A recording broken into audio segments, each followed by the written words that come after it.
51852CA. All right, we are back on the record as it relates to the first annual accounting filed by Mr. Bullock. May I have appearances again, please? Michael McFarland, Attorney Guardian Life. Good morning, Your Honor. John Polderman on behalf of Charles Bullock. Morning, Your Honor. Larry Lee, appearing on behalf of Dale Warner, who's seated to my right. Thank you. Your name for the record, please. Dale Warner. Thank you. Good morning, Your Honor. Ariel Berger here on behalf of Deanne Warner. Suzanne Wilhelm, guardian ad litem for Angelina Warner. Great. Well, okay, Mr. Polderman.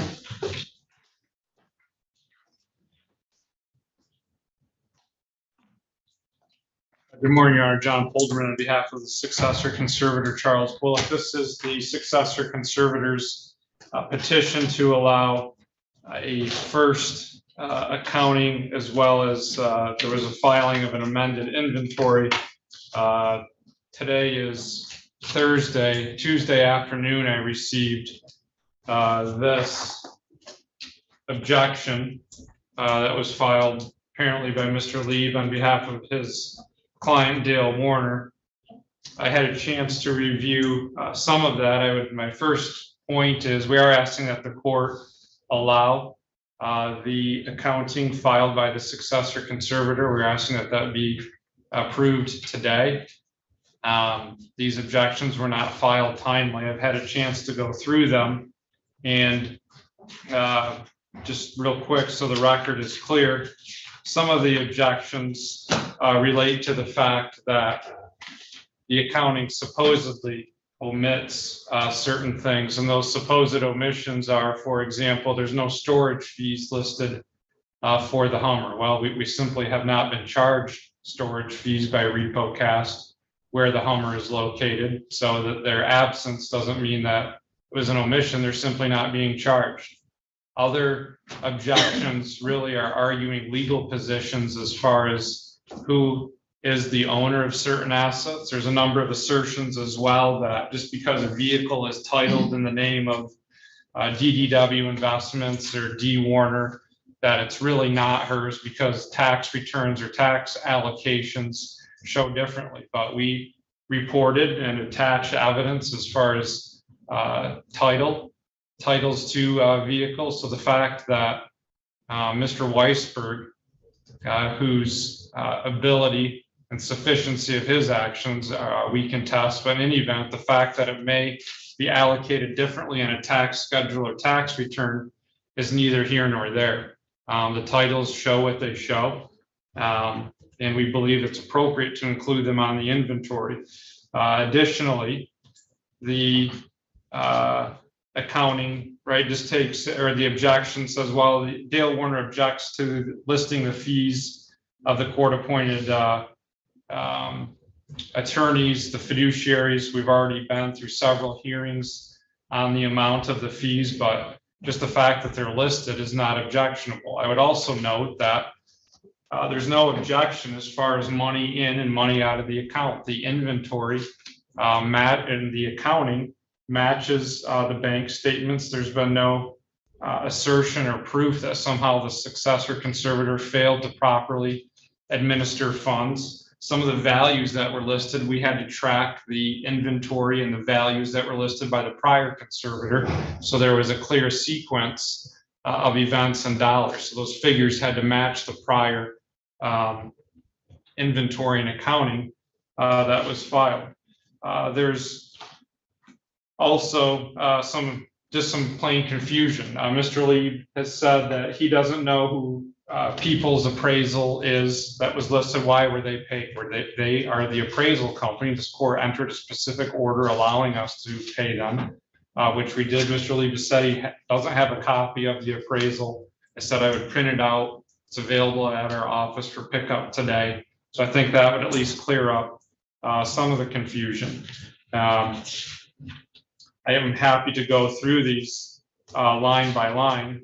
There's also arguing over the funds that we're holding. There was roughly $1 million that was turned over to the successor conservator, which were proceeds of sale of what's now known as Sunshine Transportation, but at the time was Cedar Creek Express. That is an entity that's owned 50-50 by Dale and D. So there's those funds as well as funds of DDW Transportation. We filed a lawsuit that's pending in front of Judge Olsaver that alleges that the monies of DDW Transportation are really the proceeds of sale that belong to DDW Investments. In any event, the inventory and accounting is not the time and place to litigate those issues. We're merely reporting that we're holding this money, and here are the amounts that are dispersed. So most of these objections are simply trying to take a legal position as far as that Dale owns something or DDW Transportation owns it. But aside from that, the conservator is holding the money and needs to produce an accounting and an inventory that shows how those funds have been used and how those have been dispersed. Really, the only objection as far as the money that I can tell after sifting through these objections is that they don't like the fact that Yo and Yo, who was the forensic accountant, that they were paid money. The statute and the orders of this court were quite clear that the conservator had the authority to engage Yo and Yo and pay them to produce these reports. They in fact produced the reports, they were circulated, and we paid them. So once again, I'm not seeing how that's an objection to what's been provided and submitted to the court by the conservator. The other objections to real property, the values listed are far from accurate. Are these parcels part of the appraisal done by Peoples? Yes, they are. That's where we got those values from. Another objection, the personal residence value is way overstated. Well, the day that we were actually out there to conduct the appraisal, Dale Warner was MIA and the appraiser was not allowed into his house. So he walked around it, conducted a visual inspection, reviewed comparables. That was all broken out in the appraisal. So I'm struggling to see an actual good faith basis for these objections that were not timely filed and really amount to taking legal positions on things that are already pending either before this court or from the other court. The other example is this issue with Todd Nierink's property. Dale and D sold a parcel of land to an employee, Todd Nierink, on land contract. How do you spell his last Neyrinck. name? Thank you. Todd claims that he's paid off the land contract. We've gone back and forth with Todd. Todd engaged an attorney. We don't think he's paid off the land contract. His figures conveniently omit the fact that property taxes were paid and that interest accrued. So we've gone back and forth on those numbers. He doesn't think he owes it for whatever reason. And then he claimed he was owed back wages that are not really documented, but he claims he's owed them. So even if he did owe money on the land contract, he's entitled to a right to set up. We don't agree with that. We simply don't. So this is, by all accounting, the land contract has been paid in full and the property should be deeded to him and shouldn't be shown. Well, no, it's still titled in the name of Dale and D. And there's a land contract, and actually that parcel is subject to a land contract in favor of Bader and McDonald. But we're just not going to simply omit that from the schedules because someone is disputing that they've paid it off. The Register of Deeds is quite clear as far as the title of that property. So in short, the objections to the inventory and accounting don't say, well, the conservator mishandled money or there's an asset that should have been listed or was disposed of and not accounted for. It is legal positions as far as ownership and whether things have been paid off, and the conservator simply disputes some of those things. Another example is the operating agreement of DDW Investments. We've said since day one, we've been provided two operating agreements. One says Dale and D is 50-50 members. Another one that says D is 100% member. The bank signature cards all say she's a sole member, and the tax returns, some of which were prepared by Mark Weisberg, say she's a sole member. There's a dispute. It's going to have to be sorted out. But either way, it should be listed, and it was listed, and we're not going to use the inventory and the accounting as a forum or a mechanism to settle disputes over these things. They're simply an inventory and an accounting based on the successor conservator's records and the bank statements. And once again, there's been no assertion that somehow the numbers don't add up or there's money missing from the bank account. So we're asking today that the petition be allowed, they be approved. If there's new evidence that comes to light, they certainly can be amended. But we're a year into this. We need some finality and certainty as far as these numbers and values in the accounting, and it should be approved. And if there's new factual information, so for example, this 2018 Yamaha that we listed, I just found out today, or not today, I found out on Tuesday that a neighbor has it. We had a discussion this morning. The Yamaha will be delivered to RepoCast within a week by Mr. Weisberg, where it will be liquidated. We'll hold the proceeds, but that's one minor thing that can be resolved. Once again, it does not speak to the fact that we listed the Yamaha. It's titled in the name of the of D. Warner. It should be administered, and we're asking that the court approve and allow the accounting. Mr. Lee? Morning, Your Honor. Morning.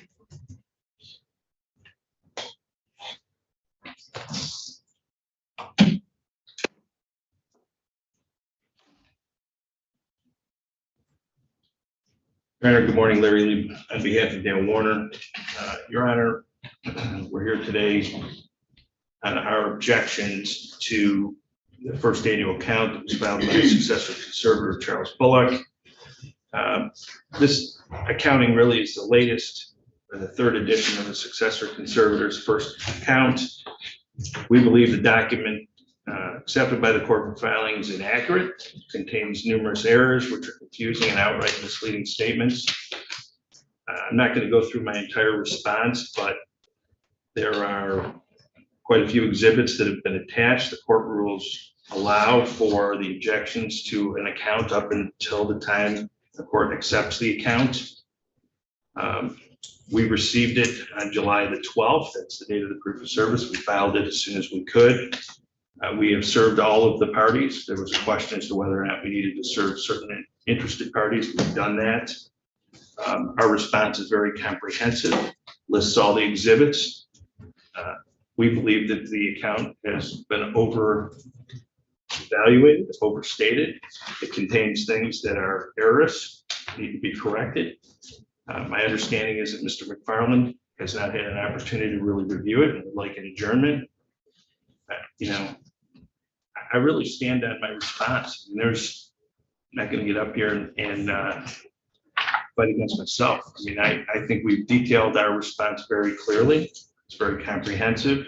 I think the court, if it has an opportunity to review it, will review it and see that the exhibits match our objections. This is a complex case, but in the interest of my client, this case is worth $13 million. You take a check for $7 million right now and walk away. I mean, it's a joke. This accounting is a joke, and it's not true. It's not accurate. It doesn't state the facts. Mr. Polderman get up here and say, well, these other issues are legal issues that have been litigated in other proceedings. That's fine. But as it relates to the accounting and going through the items, the various schedules and the items that are listed, we have objected to these specific things. We've been here many times, and we know that the court wants specific objections, which we have objected to things. And, I understand that this is a lengthy document, but I think that the court and Mr. McFarland and others who have received it should have an opportunity to review it, and that the court might want an evidentiary hearing so that we can go through detail by detail if the court's interested in how the accounting flows. But we would, at this point, respectfully request that the court not allow the accounting, reject it, and ask that either a facilitator sit down and go through the accounting to understand it and make recommendations to the court, or the court just outright reject it. Thank you. Ms. Wilhelm?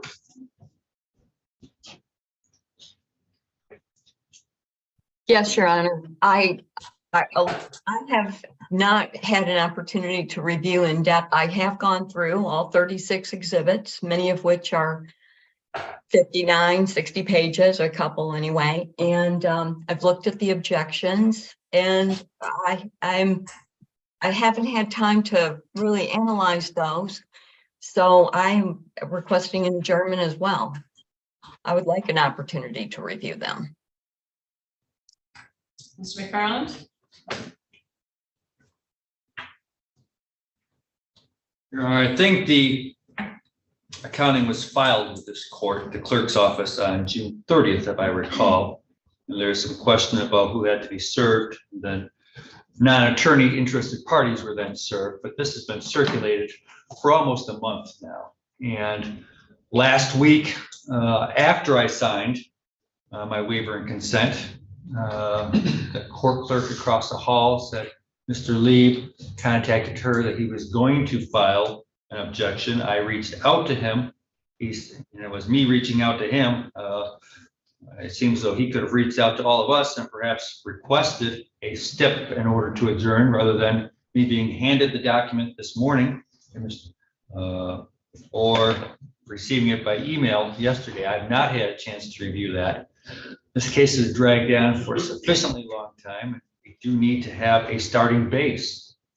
If indeed it is, as counsel already suggested, for the conservator, that these are really legal issues, and I really think that the purpose of the inventory is what does the conservator have in hand right now.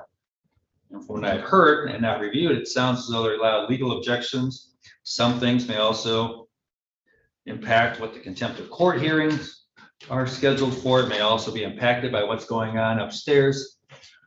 Suggestion that I have is this court accept this accounting, and then we can have a hearing down the road. If it changes, it changes it. But we need to have something rather than just not have an accounting that's been open too long without an accounting, Your Honor. So I think we need a base to start from. This could drag on for another 6 months by the time we get through this and still not have an accounting. So I'm inclined to ask for an adjournment, or I think probably best is to accept the accounting as it is, because it was not filed in a timely manner. It's my turn to speak, sir, unless you have a legal objection. No, I wanted to correct the record though, because you misspoke, but I'll wait till he's done. It was not intentionally if I misspoke. I'm not sure what I spoke about, but so perhaps accepting this and then letting Mr. Lee schedule a hearing on those objections that he has, and then there can always be an amended filed by the order by the court or filed, either one. Amended accountings happen, Your Honor, so at least we have a starting place. And that's my position. Ms. Berger?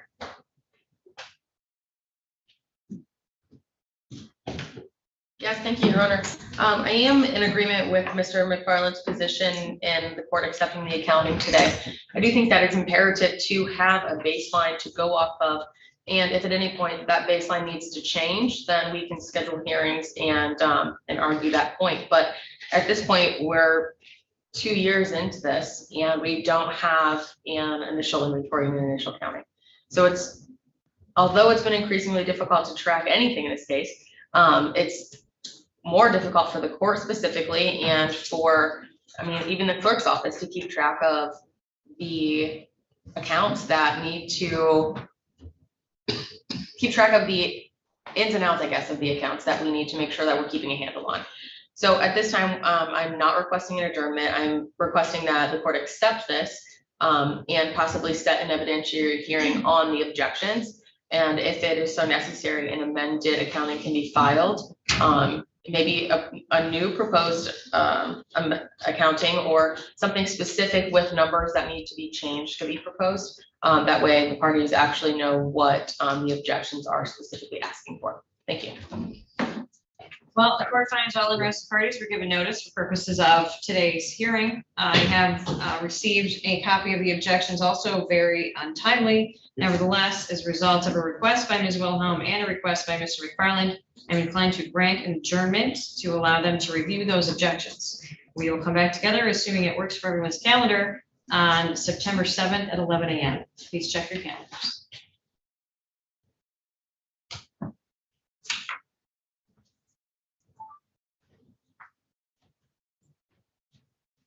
Works for me, Judge. Your Honor, I will not work for me. All right. Do you think there would be, well, I don't know if you would want coverage. What about the Wait. 6th at 11? Oh, no, you're out that day too. Yes, I am. Okay. Your Honor, I'm available that whole week. If you can zoom in, I can be here. Well, Ms. Wilhelm is out. So. Oh. As much as I'd love to go out and get that tackled, I know she wants to be here. Do. All right, I have September 13th or 14th in the morning. If anybody has a window in there, I must have a jury I can trial. do the 13th, the 14th, my dad's having hip surgery and I've got to be available for him. That's fine. But the I'm available 13th is the fine. 13th, Your Honor. 13th is good. I can do the 13th. Ms. Wilhelm? 13th is, yes, the 13th is fine. Thank you. Great, all right, so let's set this at 11 a.m. then on September 13th. Judge, is this just set for, We're just adjourning today's hearing on the petition for entry of order of the second. It's the first accounting by Mr. Bullock, but we did have an initial like inventory and accounting done by Mr. Dempsey. So I just wanted to correct the record in that respect, but it is just simply adjourning today for a month to allow Ms. Wilhelm and Mr. McFarland to review the objections. Your Honor, could the successor conservator file a reply to the response within 2 weeks? We have at least 14 days, Well, it's an objection, so or a reply to the objection. yes, I would certainly, yes, I would like an answer to the objection, and I'm sure Ms. Wilhelm and the rest of our council would appreciate that as well. I would. Yeah, my only correction to the record is, with all due respect to Mr. McFarland, when we were here on June 20th, the court inquired whether or not we were available for anything on July 27th. I was not available. I put it on the record that I wasn't available. I have a copy of the transcript saying I wasn't available, and everybody agreed. And when we found out that the account was filed, I requested an adjournment. The clerk's office suggested that I file a scale form requesting an adjournment because I wasn't available, and I had a copy of the court record which showed that I wasn't available.